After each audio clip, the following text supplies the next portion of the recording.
Hello everyone, let's dive into another lesson by Olavo de Carvalho. Don't forget to subscribe to the channel and leave your like so we can continue our work. The reference video for this lesson is in the description. Let's get started. That the goal of Guénon and Chouan was to Islamize the West, I believe, is not a debatable thesis.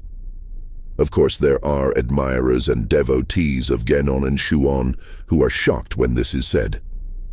Oh, so all this apparatus is just for an ulterior motive? Show me any other purpose for which they were working. Then people say, no, but Guénon primarily used the concepts of Hindu doctrine. That's true, but in Hindu doctrine, there's no conversion, my friend. You cannot participate in the Hindu tradition. Either you are born in India, or you'll never participate. So much so that if you leave India, you must also leave Hinduism. You'll engage in something else in the place where you live. This means Hinduism cannot serve as a universal proposal. It has universal validity in the metaphysical sphere, and that is undoubtedly the most elaborate and perfect among all metaphysical doctrines. And Guénon used it precisely for this reason. But the concrete path he pointed to was this: either reform, or the Islamization of Christianity, or the Islamization of the world, especially of Europe. Chouan explicitly declared that his purpose was to Islamize Europe. When you look at the state of things today, you understand what I mean by distant, intellectual sources. It's what Auguste Comte said: the living are always governed by some dead philosopher. Parenthesis added by me: philosophers they generally don't know. And when I tell my students to investigate the origin of their ideas, there was a moment when the idea entered your mind, something you read, something you heard. But that's not enough. You have to trace the historical source. This is the sense. It's the only sense in which you can ask whom you are working for. It's not in the conspiratorial sense used by fools, like saying someone is working for the CIA, Mossad, etc. Nonsense. But you are always inserted into some historical current of which you may not even be aware, a mere droplet in an oceanic current. But even so, the oceanic current continues to move toward where it wants, even if you don't want it to, or even if you don't know. So, knowing who our true masters, gurus, or directors of conscience are, who sometimes might be from 3, 4, or 5 centuries ago, is crucial. The first influence was evidently Marxism. In general, analysts who do not sympathize with this movement understand it all as Marxism. I say, wait a moment, there's an Islamic current without which all this third-worldist ideology would be just a demagogic resource that wouldn't take hold. This valorization of indigenous traditions, African traditions, Eastern traditions, etc. gains consistency because of the work of Guénon and Chouan. Chouan even became an honorary shaman, a shaman of the Sioux tribe. There was another Sioux shaman who was an active member of the Tariqa. All of this took place at Chouan's residence. One significant member of the Tariqa, Joseph Epps Brown, was raised in the Sioux tribe. From the 1960s onward, the depiction of Native Americans in American cinema changed significantly. The Native American was now always wise, possessing revealed knowledge, while white people were depicted as brutes who understood nothing, only wanting to steal, chase women, and drink. This is evidently a stereotyped and profoundly false image. The ennoblement of this image of Native Americans reflects in the long term the work of René Guénon. If you read East and West, you'll see that the valuation of the West, once obvious to most scholars and requiring no proof, suddenly inverted. The East became the source of all that is noble, lofty, spiritual, etc. Read the beginning of Max Weber's book, The Protestant Ethic and the Spirit of the Capitalism. Though its central thesis about Protestantism is incorrect, it begins with a statement that seemed obvious to everyone at the time. He says, "Only the West created universal values." And when he said this, no one was alarmed. If he wrote that today, not only would it be scandalous, but he might even be prosecuted for racism. See how much has changed in less than 100 years. The fundamental thesis of Guénon, that the East is the true source of all light, and the West merely a deviation, a deformity that must be eliminated, has become completely victorious. How many people are Guénonian without knowing it? If you ask where this idea came from, which seems so obvious in your mind, trace it back. I was the first to say this. How did it begin to spread? For example, when Guénon first engaged with an academic institution during a lecture on Oriental metaphysics at the Sorbonne, there were perhaps 30 people in the audience, no more.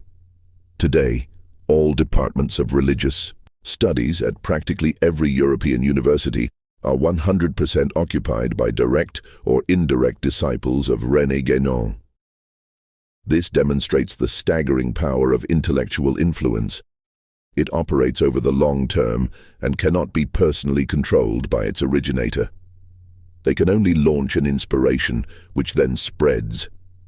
This means that the more intellectually active and creative someone is, the more power they wield over others. If they're wrong, everyone else will err along with them. This power is evidently very different from the other two powers that exist, the power of money and the power of arms. Physical violence is the most immediate and easily recognized form of power. If someone grabs you, locks you up, or beats you, you understand that power is being exerted over you. The power of money is subtler. Money cannot impose harm directly. It can only withhold a benefit. So, the power of money takes longer to manifest. For example, in an economic crisis, it affects everyone, but not simultaneously. The poorest are usually the last to notice, even though they are the most affected. A person who owns stocks and sees their value plummet may jump from the 20th floor immediately because they understand the magnitude of their loss. Meanwhile, the employees of small companies indirectly subsidized by this individual may take 20 years to realize the consequences. Intellectual power operates over an even longer timeline. It spreads through concentric circles. Initially, it reaches a highly qualified group of individuals. For example, people don't realize the intellectual caliber of Xuan's immediate disciples. I do because I've seen it. If you compare them to the members of any government ministry worldwide, they would seem like children in comparison. These are individuals with an elevated awareness of historical movements, understanding where things are headed, and controlling these movements to the extent possible. However, their control is subtle and long-term. Curiously, during the 1970s and 1980s, when Arab countries raised oil prices, causing devastating global consequences, especially in Brazil, where it ended the so-called Brazilian miracle, this was attributed to a Saudi minister. It was widely reported at the time that he was guided by astrological considerations. This might have been true, but it wasn't solely about astrology. He was undoubtedly a member of a tariqa and knowledgeable about what Guénon referred to as the process of idea diffusion. He knew what he was doing, as did Guénon, who literally stated that the process of idea diffusion follows strict laws and therefore can be controlled. Guénon himself is an example of this. From his Oriental metaphysics lecture at the Sorbonne to the occupation of the streets of Paris and London by Muslims, you can see what it means to control the course of history. However, historical action only exists when its effects transcend a human lifespan, thereby operating beyond the life of its originator. Most historians are unaware of this. James Billington, in his book Fire in the Minds of Men, mentions currents of meaning that traverse generations and yield consequences. This is a clue. By studying these currents, you can trace them to their origin. However, Historians often interpret these as mere accumulations of coincidences or natural affinities. They rarely investigate whether the originator of an idea had control over the whole process. In Guénon's case, it's evident that he did. Similarly, Karl Marx had partial control, understanding some real mechanisms of history and setting them in motion. I explain in the first part of this book why Marxism yielded results different from what Marx predicted, results he likely understood but that were not part of Marxism's public image. Lastly, there is a third set of sources tied to non-Marxist scientific materialism. This includes the analytic philosophy movement associated with figures like Bertrand Russell and Ludwig Wittgenstein. This school is often presented as a bourgeois alternative to Marxism. In Brazil, for instance, José Arthur Gianotti shifted from Marxism to analytic philosophy, seeking a materialist alternative to Marxism. Analytic philosophy is the heir of positivism, which is inherently a capitalist, technocratic, revolutionary movement that competes with Marxism. It's antagonistic, but shares Marxism's goal of achieving what Antonio Gramsci called the complete terrestrialization of thought, eradicating spirituality entirely to create a society entirely managed by an elite of capitalists, technocrats, politicians, and revolutionaries. This means that, in the remote origins of 1968 and the subsequent developments, you can observe the clearest demonstration of the three-pronged thesis of globalist powers I outlined during my debate with Professor Dugan. By tracing each of these, you'll find Islamism at the core. Behind Islamism lies Orientalism and studies of primitive traditions, including Mircea Eliade's work. Eliade was a disciple of Guénon, but his students told me he instructed them to study everything by René Guénon without ever citing him, revealing his character. Tracing the origins, you find three clear trends: the Russian-Chinese Marxist scheme, still active and intensifying through China, the Islamic current, almost victorious, and the capitalist globalist current, aiming to create a managed society. The managed society is being developed before our eyes. In such a society, private enterprise remains but is limited to privileged groups, the so-called friends of the king, who are too powerful for the state to challenge and therefore become partners. Creating a managed society requires total control by an elite armed with every possible scientific, technological, and legal tool. This elite must penetrate even the most intimate sectors of private life and subconscious thought. For this to happen, society as a whole must be disconnected from any higher spiritual source. The elite becomes the sole source of guidance. Gramsci's vision of complete terrestrialization doesn't require the Communist Party. Positivists and analytical thinkers claim they can achieve it more effectively. They argue they can surpass Marxism, which, while excellent at propaganda and shaping consciousness, is terrible at managing the economy, science, and technology. These domains remain firmly under the control of the Western, non-Marxist but materialist elite. This is where they have the advantage. The progress of technology advances in geometric progression. It doesn't stop. What seemed utopian just 10 years ago is suddenly achievable, creating clones, fusing humans with certain animal species, or deploying hordes of robots to replace human labor entirely, creating waves of unemployed vagabonds dependent on state-provided drugs. All of this is feasible and is happening before our eyes. Take the conferences of that man from Tesla. What's his name? Elon Musk. He's an insider of the elite who occasionally shares insider information. Some things he protests, while others he accepts, somewhat like Carroll Quigley in his book Tragedy and Hope. Quigley, a man of the elite, decided to reveal to the public what is being discussed among the elite, not a secret society, but a discreet one. Because total secrecy is impossible, even in secret societies. For example, Freemasonry is said to be a secret society. Yet, I've read more books about Freemasonry than any Freemason I know, providing me with greater knowledge about it than most members. So it's a secret, but everything is published. This reflects the adage, the secret protects itself.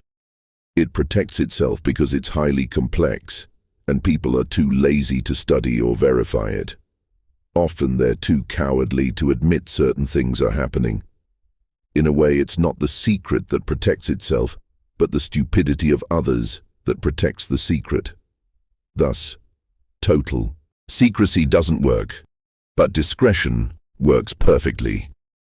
Consider David Rockefeller's famous speech where he thanked the press for their discretion in handling these matters. He essentially admitted publicly to a secret, yet it remains inaccessible to most people.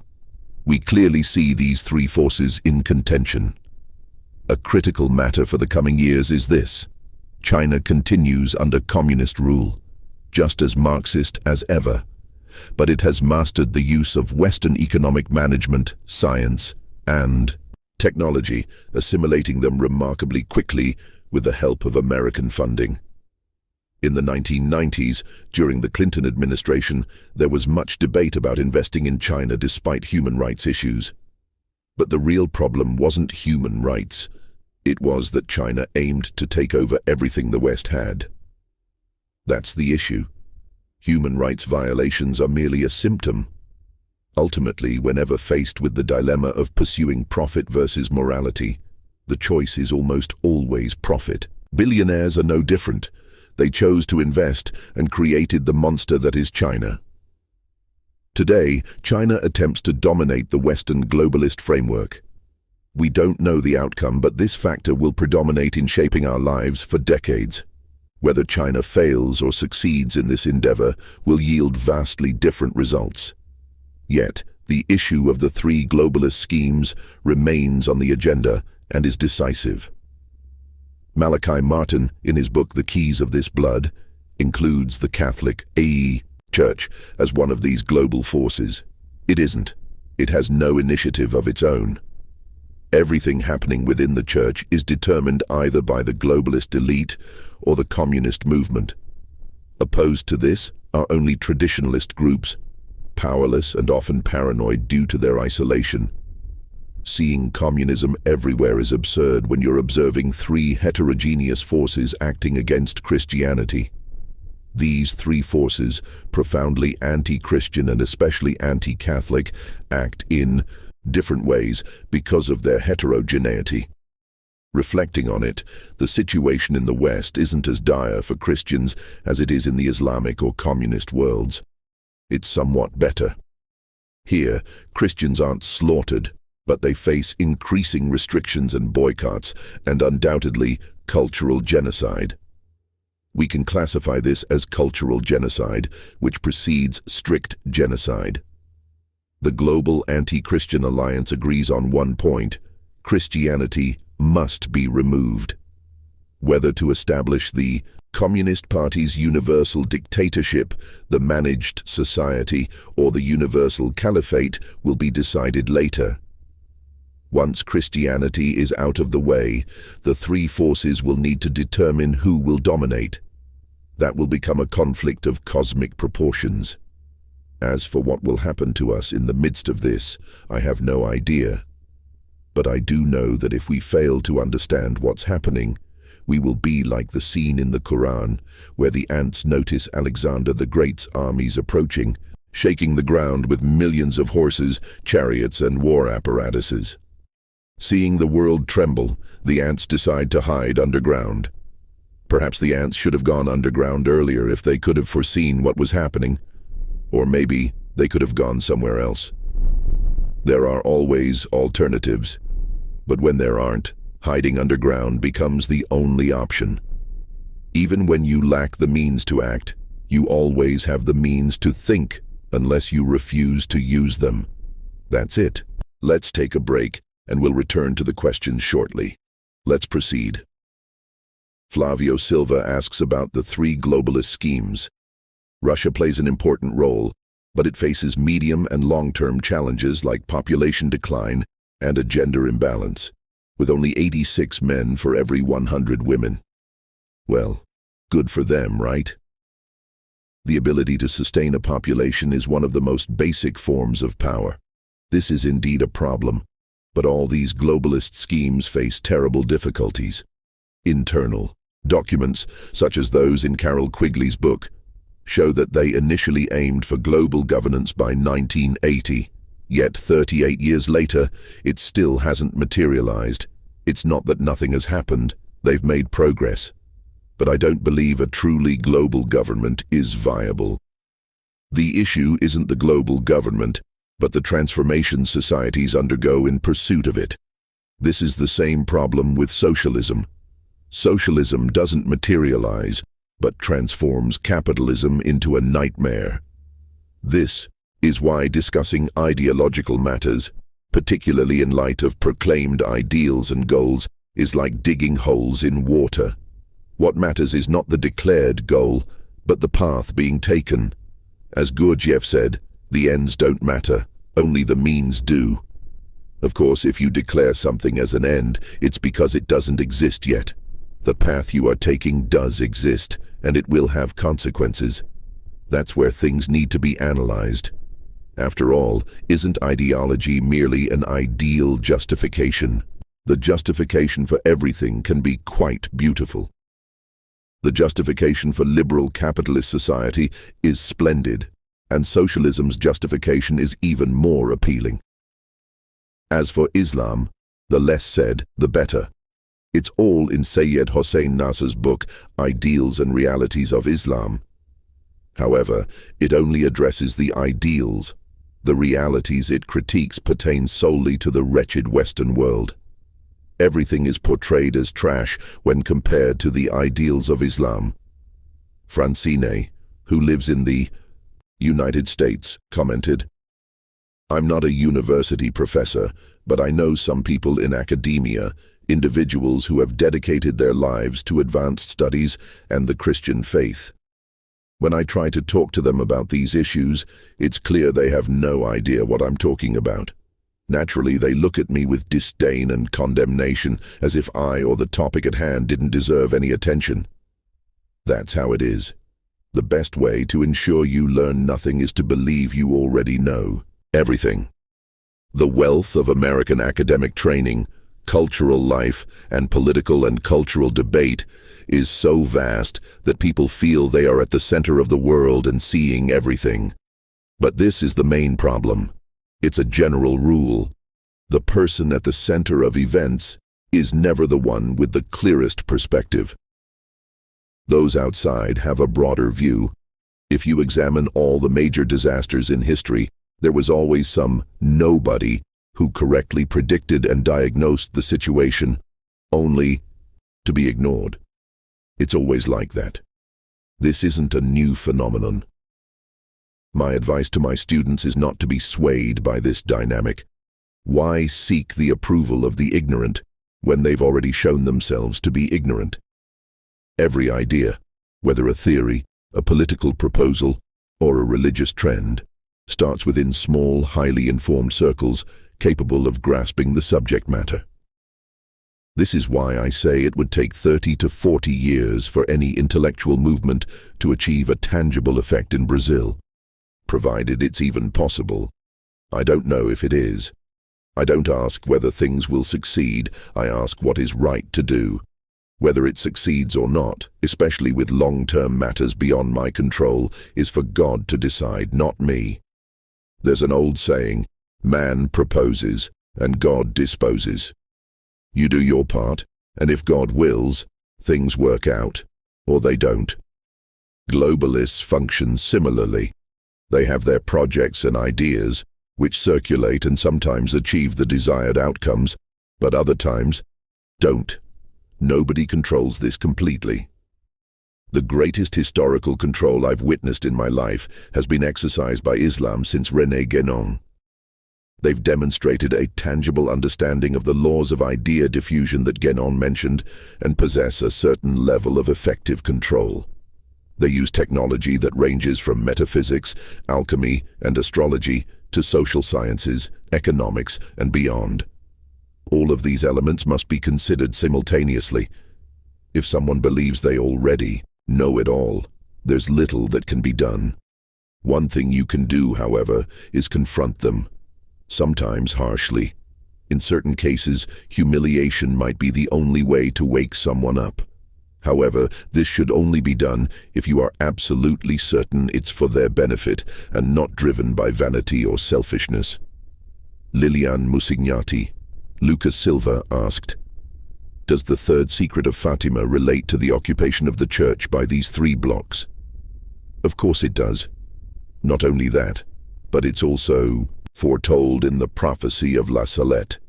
If you really want to know, it's all in the Bible, which says 1/3 of the stars would fall. Everyone knows that stars symbolize bishops. Now, 1/3 of the bishops is a significant number. You don't need 1/3 to corrupt the entire church. 1/10 would suffice. I often use this example. If you want to corrupt an entire police precinct, how many people do you need to bribe? Just one, the clerk. Anna, who is present here, asked, if the globalist elite is fostering a class of unqualified, sick and idle people by replacing human labor with robots, wouldn't this undermine the very economy they've created? Yes, you need consumers. Why do you think the idea of universal basic income has been circulating for years? When we pose a question, they've already thought of it 30 or 40 years ahead and have been speculating about possible solutions. When Eduardo Suplicy in Brazil started advocating for basic income, did you think that idea originated in his head? His head is empty, nothing can come out of it. Someone planted that idea and he bought into it wholeheartedly. His entire life revolves around it. Most third-world politicians' careers are mere footnotes in the globalist discourse. Whether it will work or not, I don't know, but the calculations required to create a closed-circuit economy are enormous. Imagine, for instance, international trade under the control of the World Trade Organization. It doesn't control trade directly but regulates it. If it achieved total control, we'd have a planetary closed-circuit economy functioning like an ecosystem. Raphael asked, Professor, in light of the enormous power of these 3 forces, should we just follow the commandments to the best of our ability and wait for Christ's return? You can wait, but the point is, you can't ask God to do something He has asked you to do. Isn't that so? Therefore, the obligation to understand what's happening falls on all of us. This is an obligation that only a small fraction of humanity fulfills. The rest are content with what I explained in my course this week. The symbol of reason. Reason has its limits, and within those limits, people select a symbol of reason, which later becomes the scapegoat for all errors and failures. Can you do that? To an extent, yes.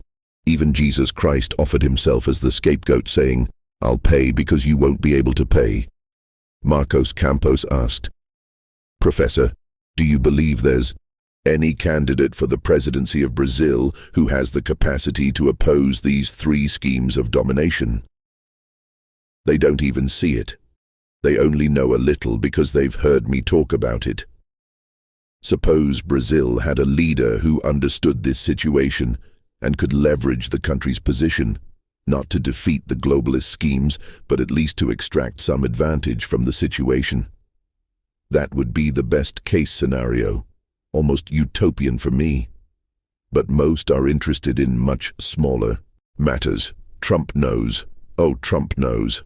Look at what he's doing. He strikes a balance, negotiating where necessary and preserving where possible. He realizes, this group is too powerful. Let's negotiate. Negotiation is the most feasible strategy, preserving the essentials, such as the core values of Christianity, while being open to compromises in commerce, diplomacy, and military affairs. I consider Trump a genius, on par with Napoleon in terms of strategy. I judge by his actions, not his persona. His physical appearance may seem comical, but his achievements are remarkable.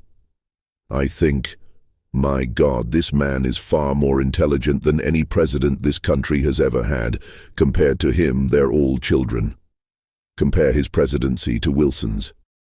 Everything Wilson did was brilliantly wrong. Trump, in 1 year, accomplished things that seemed impossible. The Brazilian press, with its brilliant journalists, overlooked this, dismissing him entirely. It's laughable. Honestly,